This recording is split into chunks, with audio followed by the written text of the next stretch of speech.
아침에 도시가 깨어나며 신호등이 빨간불로 멈추라 말하는 순간 우리는 자주 스스로에게 묻지 않습니다. 내가 지금 멈추는 이유가 정말 나의 선택인지 단지 흐름에 몸을 맡긴 결과인지 말입니다. 출근길에 차창 밖으로 흘러가는 사람들의 발걸음은 각자의 이유를 품고 있지만 그 이유의 많은 부분은 이미 정해진 시간표와 규칙, 보이지 않는 약속에 의해 정돈되어 있습니다.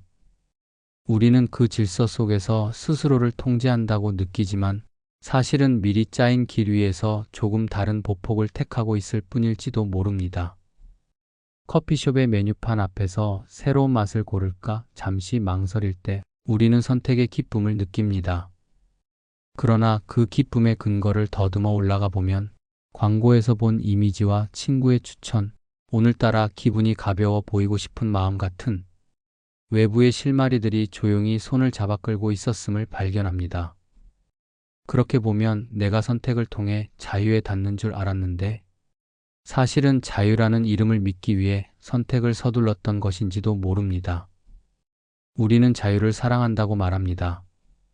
무엇이든 될 수 있고 어디든 갈 수 있으며 지금 이 자리에서도 다른 삶을 시작할 수 있다고 다짐합니다. 그러나 막상 삶을 움직이는 힘은 종종 두려움에서 태어납니다.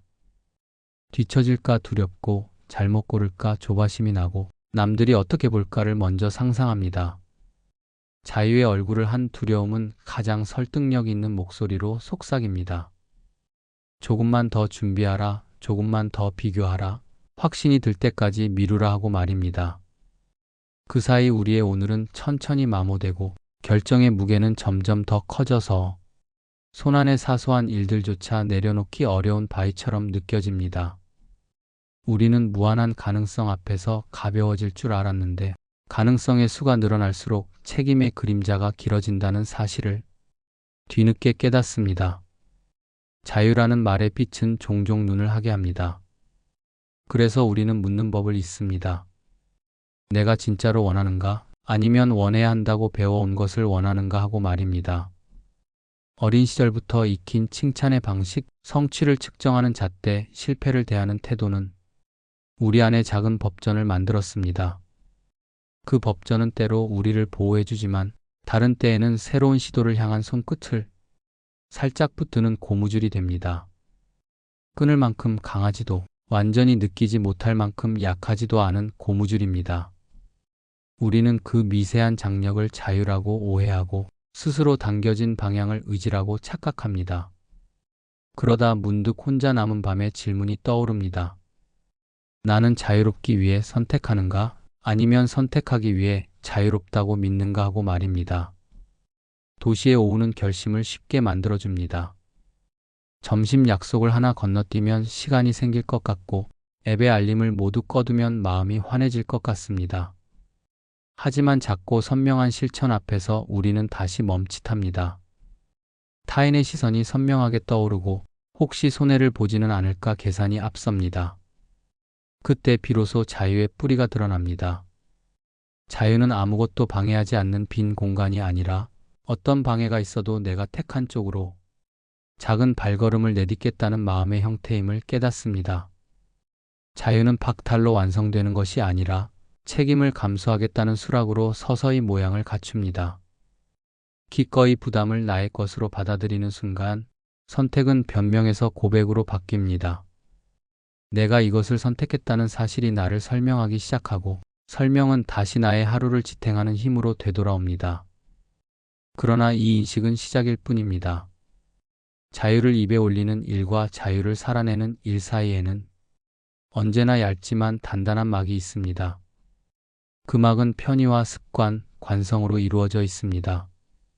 손에 익은 길로 가면 실패할 확률은 줄어들지만 나의 가능성도 함께 줄어듭니다. 반대로 낯선 길을 택하면 두려움이 커지지만 그 두려움 속에서만 내가 선택한 이유의 진짜 목소리가 들립니다. 우리는 이 두 길 사이에서 매일 흔들립니다. 흔들림 자체를 실패라 부르지 않는 순간부터 자유의 언어는 우리 말투를 바꾸기 시작합니다. 오늘은 왜 이 결정을 내렸는지, 그 이유가 나의 삶과 어떤 관계를 맺는지, 만약 실패한다면 무엇을 배우겠다는 약속을, 스스로에게 어떻게 남길 것인지가 중요해집니다. 그렇게 질문하는 연습이 쌓일수록 우리는 선택의 수를 줄이는 대신 선택의 밀도를 높이는 법을 배웁니다. 많이 고르는 사람이 아니라 깊이 감당하는 사람으로 변해갑니다. 이 도입에서 우리가 확인하고자 하는 것은 단순합니다. 자유는 가능성의 다양성이 아니라 의미의 지속성에서 자랍니다. 내가 왜 이것을 택했는지에 대한 문장이 내일의 나에게도 유효하다면 그 선택은 비로소 나의 것이 됩니다. 그리고 그때 비로소 우리는 말할 수 있습니다. 나는 자유롭기 위해 선택하는 사람이 되기보다 선택을 통해 자유가 무엇인지 배워가는 사람이라고 말입니다. 다음 장에서 우리는 이 흔들림을 조금 더 세밀하게 들여다보고 선택의 역설과 책임의 용기가 어떻게 일상의 장면들 속에서 구체적인 실천으로 변하는지 살펴보려 합니다. 오늘 당신의 하루가 그 첫 문장을 허락해 준다면 이미 자유는 당신의 목소리로 작게 말하기 시작한 것임을 기억하면 좋겠습니다. 우리가 자유롭다고 믿는 이유에는 흥미로운 심리가 숨어 있습니다. 인간은 스스로를 통제하고 있다고 느낄 때 안정감을 얻습니다.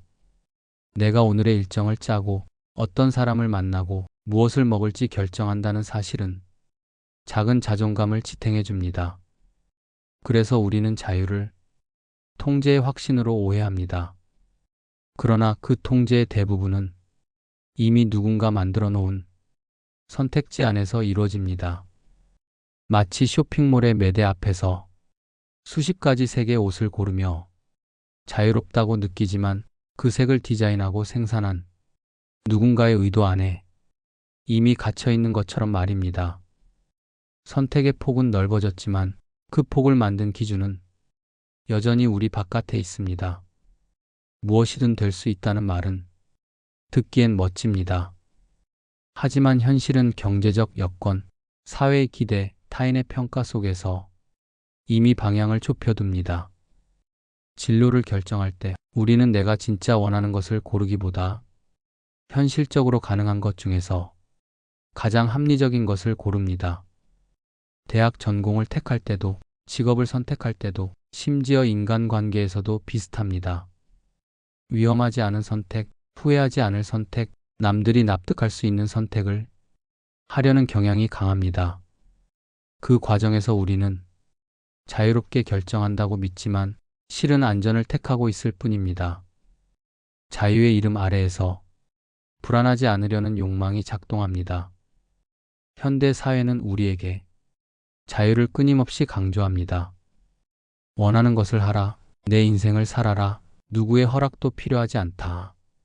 그러나 그 말들은 종종 다른 형태의 압박으로 변합니다. 무언가 특별해야 한다는 강박, 끊임없이 성장해야 한다는 불안, 남들과 다른 길을 가야 한다는 경쟁심이 자유의 옷을 입고 다가옵니다. SNS 속에서 우리는 수많은 자유로운 삶의 이미지들을 봅니다. 여행지에서 노트북을 펴고 일하는 사람들, 회사에 속하지 않은 프리랜서, 자신의 브랜드를 세운 1인 창업자.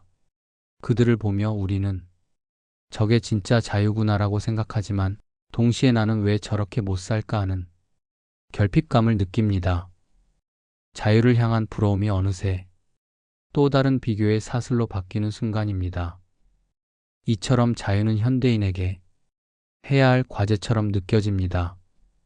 나는 내 삶의 주인으로 살아야 해라는 문장은 그 자체로 옳지만 동시에 무거운 압박이 되기도 합니다.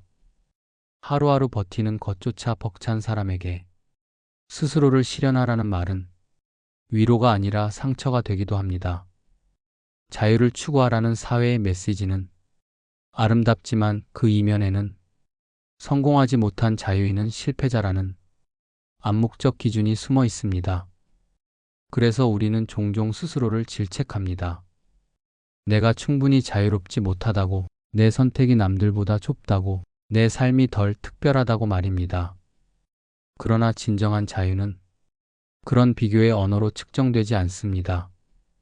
우리가 자유롭다고 느끼는 대부분의 순간은 사실 조건부 자유입니다. 나에게 주어진 시간과 자원을 바탕으로 주어진 제도 안에서 허용된 범위 내에서만 자유를 행사합니다.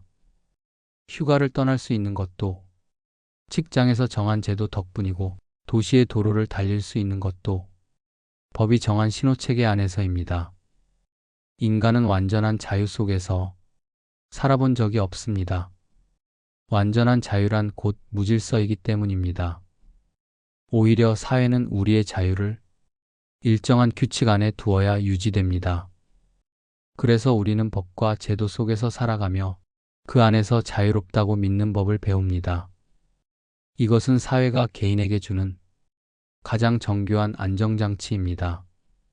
하지만 문제는 그 믿음이 습관이 될 때입니다. 내가 고른 것이니까 괜찮다는 시기, 자기 합리화는 생각의 성장을 멈추게 합니다. 나를 자유롭게 보이게 하는 선택이 실제로는 관습의 복제일 수도 있습니다. 모두가 결혼하니까, 모두가 퇴근 후 영어 공부를 하니까, 모두가 운동을 하니까 나도 한다는 시기, 결정 속에서 우리는 자신을 잃습니다. 그것이 옳지 않다는 뜻이 아니라 그 안에 왜라는 질문이 사라졌다는 점이 문제입니다. 질문이 없는 선택은 자유로워 보이지만 사실은 순응입니다.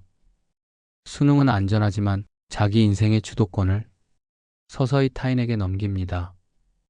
그렇게 우리는 자유를 갖는 법만 배우고 자유를 사는 법은 잊어버립니다. 이제 질문을 바꿔야 합니다. 나는 지금 자유롭기 위해 선택하는가? 아니면 선택을 통해 스스로 자유롭다고 믿고 싶은가? 우리는 후자의 경우가 더 많습니다. 자유롭다고 믿는 순간 안심하기 때문입니다. 믿음은 안도감을 줍니다. 그러나 철학은 묻습니다. 그 믿음이 진실인가? 혹은 단지 불안을 덮기 위한 방어기제인가? 진짜 자유는 불안을 품은 채로도 나의 이유를 지켜내는 일입니다. 자유는 두려움을 없애는 것이 아니라 두려움이 있어도 나의 결정을 지속하는 힘입니다. 그래서 자유는 마음의 평온이 아니라 때로는 불편한 긴장으로 다가옵니다. 그 긴장을 감내할 수 있을 때 우리는 비로소 자유에 가까워집니다. 우리가 착각 속에서라도 자유를 원했던 이유는 단순합니다. 자유는 인간의 존엄을 증명하는 마지막 증거이기 때문입니다. 하지만 그 존엄은 타인의 눈이 아니라 나의 선택의 무게로 증명됩니다. 사회가 만들어 놓은 선택지 안에서도 그 중 하나를 나의 뜻으로 선택하는 태도가 있다면 그건 여전히 자유입니다. 결국 중요한 것은 자유의 크기가 아니라 자유를 감당하는 태도입니다. 자유를 갖고 싶어 하는 사람이 아니라 자유를 감당할 줄 아는 사람이 되는 것. 그것이 우리가 진정 자유롭다고 말할 수 있는 유일한 근거일 것입니다. 선택이 많아질수록 사람은 행복해질 거라고 믿습니다.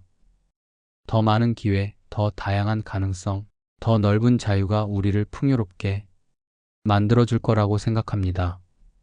하지만 현실은 종종 그 반대입니다. 우리는 무한한 선택지 앞에서 마비되고 끝내 아무것도 고르지 못한 채 피로감에 빠집니다. 베리 슈워츠는 선택의 역설에서 이렇게 말합니다. 선택지가 많아질수록 만족감은 오히려 줄어든다고요. 왜냐하면 선택이 늘어날수록 우리는 더 완벽한 대안을 상상하게 되고 그 상상은 언제나 후회로 이어지기 때문입니다. 더 좋은 게 있었을지도 모른다는 의심, 그것이 우리의 자유를 갉아먹습니다. 넷플릭스의 메뉴를 떠올려 보십시오. 영화나 드라마를 고르기 위해 몇 분 정도 시간을 쓴 적이 있나요? 오랜 스크롤 끝에 결국 다음에 봐야지 하고 창을 닫은 경험, 누구나 한 번쯤 있을 것입니다. 선택의 폭이 넓을수록 우리는 만족보다는 불안에 가까워집니다. 시간을 낭비했네. 이걸 보는 대신 더 좋은 걸 고를 수도 있었을 텐데. 이런 생각들이 자유를 즐기는 마음을 갉아먹습니다. 우리는 자유롭게 고를 수 있다는 사실에 기뻐하지만 그 자유의 끝에는 언제나 책임이 남습니다. 내가 이걸 선택했으니 결과도 나의 몫이라는 냉정한 결론이죠. 그래서 많은 사람은 자유를 꿈꾸지만 그 자유의 무게 앞에서는 본능적으로 한 걸음 물러섭니다. 사르트르는 인간을 자유롭도록 저주받은 존재라고 표현했습니다. 그의 말은 역설적이지만 매우 정확합니다. 우리는 선택할 자유를 피할 수 없습니다. 선택하지 않는 것도 선택이기 때문입니다. 오늘을 살아가는 거의 모든 순간이 선택의 연속입니다. 아침에 무엇을 입을지, 점심에 누구와 식사할지, 퇴근 후 무엇을 할지, 모든 순간이 선택으로 이루어져 있습니다. 그러나 문제는 그 수많은 선택이 우리에게 평화를 주지 못한다는 데 있습니다. 선택은 늘 책임을 동반하고 책임은 불안을 낳습니다. 자유는 달콤하지만 동시에 견뎌야 할 짐입니다. 현대인은 이 짐을 견디는 법을 잊어가고 있습니다. 우리는 잘못된 선택을 하면 어쩌지라는 두려움 때문에 자유를 회피합니다. 예를 들어 연애에서도 나에게 꼭 맞는 사람을 찾으려는 욕망이 커질수록 관계는 더 어려워집니다. 이 사람이 진짜 내 사람일까? 더 나은 사람이 있을지도 몰라. 이런 끊임없는 비교와 의심은 사랑을 시작하기도 전에 끝나게 만듭니다. 자유롭게 사랑하고 싶다고 말하면서도 실제로는 완벽한 조건을 계산하며 스스로를 가두는 것이죠. 그럴수록 우리는 자유를 누리는 사람이 아니라 자유를 증명해야 하는 사람으로 변합니다. 선택의 자유는 가능성의 문을 열지만 동시에 끝없는 비교의 방으로 이끕니다. 더 많은 선택지는 더 큰 책임과 후회를 낳고 결국 사람을 지치게 만듭니다. 사르트르는 자유를 무거운 책임의 이름이라고 말했습니다. 그것은 아무도 대신 져줄 수 없는 짐이기 때문입니다. 우리는 흔히 내 인생은 내 선택이라는 말을 쉽게 내뱉지만 그 말의 무게를 온전히 감당하는 사람은 드뭅니다. 자유롭게 결정한 일이라도 결과가 기대에 미치지 못하면 우리는 금세 불평합니다. 그때 그 선택만 안 했더라면 하는 후회가 머리를 떠나지 않습니다. 그러나 그 후회조차도 자유의 일부입니다. 자유는 언제나 불완전하며 그 불완전함을 견디는 용기에서만 진짜 의미를 얻습니다. 선택의 역설이 주는 가르침은 분명합니다. 진정한 자유는 선택지의 많음에 있지 않고 결정 이후의 수용에 있습니다. 즉, 자유란 무한히 고를 수 있는 능력이 아니라 내가 고른 것을 인정하고 책임지는 태도입니다. 나의 선택이 완벽하지 않음을 알면서도 그 안에서 의미를 만들어가는 일, 그것이 자유의 본질입니다. 자유는 결과가 아니라 과정입니다. 완벽한 답을 찾기보다 불완전한 선택을 스스로의 것으로 만들어가는 꾸준한 연습입니다. 철학자들은 자유를 고통이 또 다른 이름으로 불렀습니다. 왜냐하면 자유는 타인의 지시 없이 스스로 판단해야 하는 외로움을 동반하기 때문입니다. 누군가 대신 정해준 길을 따라갈 때는 불안이 덜합니다. 잘못되면 남 탓을 하면 되니까요. 하지만 스스로 고른 길에서 넘어졌을 때 우리는 그 아픔을 온전히 감당해야 합니다. 그 고통이 두려워서 사람들은 종종 자유롭지 않아도 괜찮은 삶을 택합니다. 남들이 정해준 기준 속에서 움직이면 덜 흔들리고 덜 후회하니까요. 그러나 그렇게 얻은 평온은 자유의 대가로 치른 무기력입니다. 자유는 결국 선택의 기술이 아니라 후회의 기술입니다. 자유로운 사람은 후회를 두려워하지 않습니다. 실수했더라도 그것을 자신의 성장으로 환원할 줄 압니다. 반면 자유를 두려워하는 사람은 완벽한 선택을 꿈꾸며 한 발짝도 내딛지 못합니다. 결국 자유란 완벽함을 버리는 일, 그리하여 불완전한 나 자신을 받아들이는 일입니다. 우리가 진정으로 자유로워지는 순간은 완벽한 대답을 찾을 때가 아니라 불완전한 선택을 껴안고 살아가는 방법을 배울 때입니다. 그것이 사르트르가 말한 자유의 무거운 짐이며 동시에 인간만이 감당할 수 있는 숭고한 책임입니다. 이처럼 선택의 역설은 우리에게 묻습니다. 너는 더 많은 가능성 속에서 자유로워지고 있는가? 아니면 더 많은 불안 속에 갇혀가고 있는가? 자유란 스스로의 삶을 선택하는 힘이 아니라 선택한 삶을 끝까지 견디는 용기입니다. 오늘도 수많은 선택이 우리를 기다리고 있습니다. 그 속에서 진짜 자유를 찾는 사람은 더 현명하게 고르는 사람이 아니라 자신이 고른 이유를 잊지 않는 사람일 것입니다. 진짜 자유는 많은 선택지를 두는 데서 시작되지 않습니다. 오히려 자유는 그 선택 중 단 하나를 감당하겠다는 결심에서 비롯됩니다. 자유는 가능성의 넓이가 아니라 책임의 깊이로 측정됩니다. 우리는 종종 자유를 하고 싶은 것을 마음껏 하는 상태라고 정의하지만 그 정의는 어쩌면 가장 피상적인 이해일지도 모릅니다. 진짜 자유는 하고 싶은 것을 다 하는 힘이 아니라 하지 않아야 할 것을 스스로 제어할 수 있는 힘입니다. 자유는 충동이 아니라 질서이고 방임이 아니라 책임입니다. 사르트르는 인간을 자유롭도록 저주받은 존재라 했습니다. 그 말은 인간이 언제나 선택의 순간 앞에 놓여 있다는 뜻입니다. 선택을 피하는 것도 선택입니다.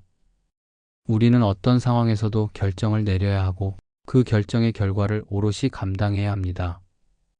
그 감당의 무게가 바로 자유의 실질적인 내용입니다. 그러므로 자유는 달콤하지 않습니다. 그것은 두려움과 후회를 동반한 무거운 의식입니다.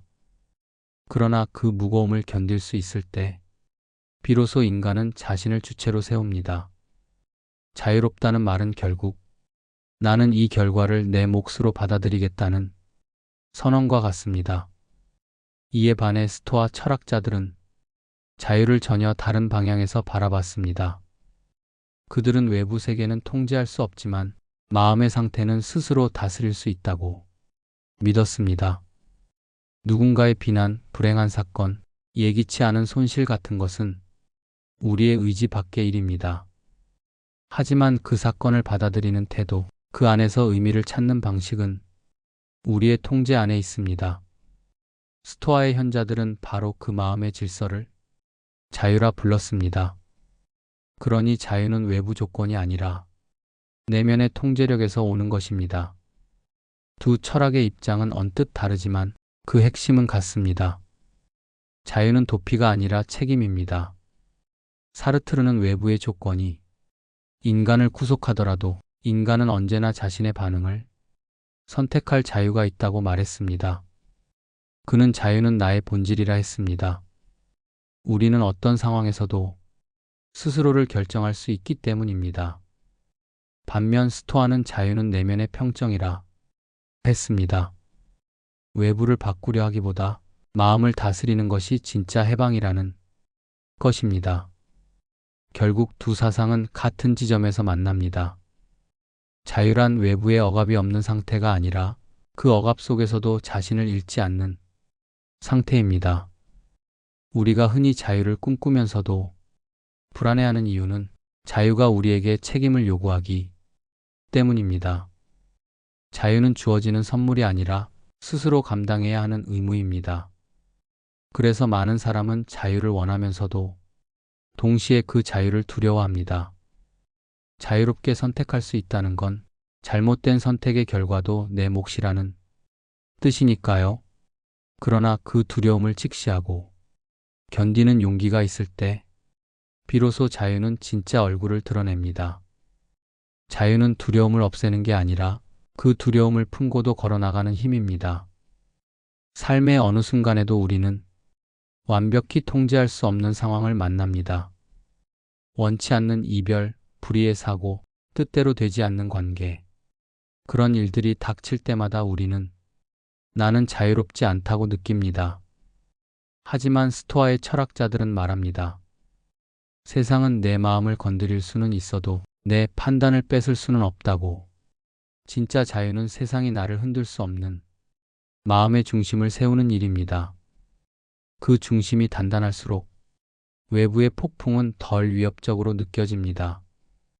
결국 자유는 선택의 폭이 아니라 태도의 문제입니다. 어떤 일이 일어나더라도 이것이 나의 길이다라고 말할 수 있는 사람, 실패 속에서도 이 또한 내가 감당해야 할 몫이다라고 인정하는 사람, 그런 사람에게만 자유는 의미를 갖습니다. 자유는 자기 연민을 끊고 자기 책임을 받아들이는 데서 완성됩니다. 그것은 외부의 승인 없이도 스스로에게 고개를 끄덕이는 용기입니다. 진짜 자유는 세상을 마음대로 조종하는 힘이 아니라 세상이 나를 조종하지 못하게 하는 내면의 힘입니다. 누가 나를 욕하든 어떤 일이 일어나든 나는 내 태도를 선택할 수 있습니다. 사르트르의 자유가 결단의 용기라면 스토아의 자유는 평정의 용기입니다. 그 두 용기가 만나는 자리에서 인간은 비로소 흔들리지 않는 자기 자신이 됩니다. 자유는 혼란 속에서 나를 잃지 않는 능력이며 세상이 흔들릴 때도 조용히 나의 기준을 지켜내는 품격입니다. 그것은 결국 자기 자신에게 충실할 수 있는 용기의 다른 이름입니다. 하루를 마무리하는 저녁 무렵 문득 생각해 봅니다. 오늘 나는 어떤 이유로 선택을 했는가? 그것이 단지 타인의 시선 때문이었는지 아니면 나의 진심 때문이었는지 말입니다. 우리는 종종 어쩔 수 없었다고 말하며 스스로를 위로합니다. 하지만 그 말 뒤에는 책임을 피하고 싶은 마음이 숨어 있습니다. 진짜 자유는 변명 뒤에 숨지 않습니다. 자유는 언제나 나의 결정을 나의 이름으로 받아들이는 일입니다. 누군가의 허락이나 인정이 아니라 내 마음이 스스로 납득하는 선택을 했는가? 그 질문 앞에서만 자유는 얼굴을 드러냅니다. 자유는 거창한 이념이 아니라 아주 사소한 순간에도 깃듭니다. 거절해야 할 때 단호히 말할 수 있는 용기, 하고 싶은 말을 잠시 삼킬 줄 아는 절제, 불안한 마음에도 자신의 방향을 잃지 않는 태도. 이런 작고도 단단한 행동들 속에 자유는 자랍니다. 자유는 흘러가는 삶 속에서 자신을 붙잡는 기술입니다. 누가 뭐라 해도 이건 나의 길이다라고 속으로 말할 수 있는 사람, 그가 진짜 자유로운 사람입니다. 자유는 선택의 결과가 아니라 태도의 결과입니다. 같은 일을 해도 어떤 마음으로 하느냐에 따라 자유의 결이 달라집니다. 우리가 살아가는 세상은 끊임없이 선택을 요구합니다. 그리고 그 선택이 옳았는지를 증명하라며 압박합니다. 하지만 자유는 증명으로 완성되지 않습니다. 자유는 결과가 아니라 과정입니다. 선택의 순간마다 나의 이유를 묻는 반복 속에서 천천히 성숙해집니다. 오늘 내 선택이 틀렸더라도 괜찮습니다. 그 선택을 한 이유가 진심이었다면 그 또한 나의 길이 됩니다. 자유는 실수를 허락하는 힘이기도 합니다. 실수를 감추지 않고 그것을 다시 일어서는 발판으로 삼을 수 있는 마음. 그 마음이 바로 자유의 근육입니다. 자유는 쉽게 얻는 선물이 아닙니다. 오히려 자유는 고독과 마주해야 얻을 수 있습니다. 모든 결정을 스스로 내리는 사람은 때로 외로움을 견뎌야 합니다. 누군가가 대신 정해주는 길은 편안하지만 그 길에는 나의 흔적이 없습니다. 반대로 스스로 고른 길은 험하고 불안하지만 거기에는 나의 이야기가 남습니다. 자유로운 삶이란 바로 그런 흔적을 남기는 삶입니다. 남의 기준이 아니라 나의 기준으로 하루를 살아내는 사람은 실패해도 후회하지 않습니다. 왜냐하면 그 선택이 진심이었음을 알고 있기 때문입니다. 그래서 진짜 자유는 무엇이든 할 수 있음이 아니라 이것만은 하겠다는 결심에서 시작됩니다. 자유는 무한한 가능성의 세계가 아니라 나의 방향을 명확히 아는 사람의 마음 안에서 피어납니다. 바람이 불면 흔들려도 다시 중심을 찾을 수 있는 나침반 같은 것, 그것이 자유입니다. 자유는 세상으로부터 떨어져 나오는 고립이 아니라 세상 속에서도 자신을 잃지 않는 연결입니다. 세상과 관계를 맺되 그 관계 속에서 나의 목소리를 잃지 않는 것, 그것이 성숙한 자유의 모습입니다. 오늘 하루를 돌아보면 우리는 수없이 많은 선택을 했습니다. 아침의 작은 결심, 누군가에게 건넨 한마디, 포기하지 않은 일 혹은 그냥 흘려보낸 시간. 그 모든 것이 자유의 형태로 남습니다. 완벽한 선택은 없습니다. 다만 그 선택이 나의 진심에서 나왔는가를 묻는 일만이 남습니다. 그 물음 앞에서 부끄럽지 않다면 이미 그 순간 당신은 자유로웠던 것입니다. 자유는 멀리 있는 이상이 아닙니다. 당신의 오늘 속에서도 조용히 숨쉬고 있습니다. 자유는 허락받는 것이 아닙니다. 스스로 감당하는 것입니다. 타인의 기준으로 평가받지 않아도 좋습니다. 중요한 건 내 마음이 그 선택을 견딜 수 있는가입니다. 오늘의 나를 책임지는 마음, 그 마음이 내일의 자유를 만듭니다. 우리는 매일 조금씩 더 자유로워질 수 있습니다. 그것은 더 많은 것을 갖는 데서가 아니라 더 솔직하게 나를 이해하고 받아들이는 데서 시작됩니다. 자유는 끝이 아니라 자신에게 다가가는 여정입니다. 그리고 그 길의 끝에서 우리는 조용히 깨닫게 됩니다. 자유란 곧 나로 살아도 괜찮다는 믿음이라는 것을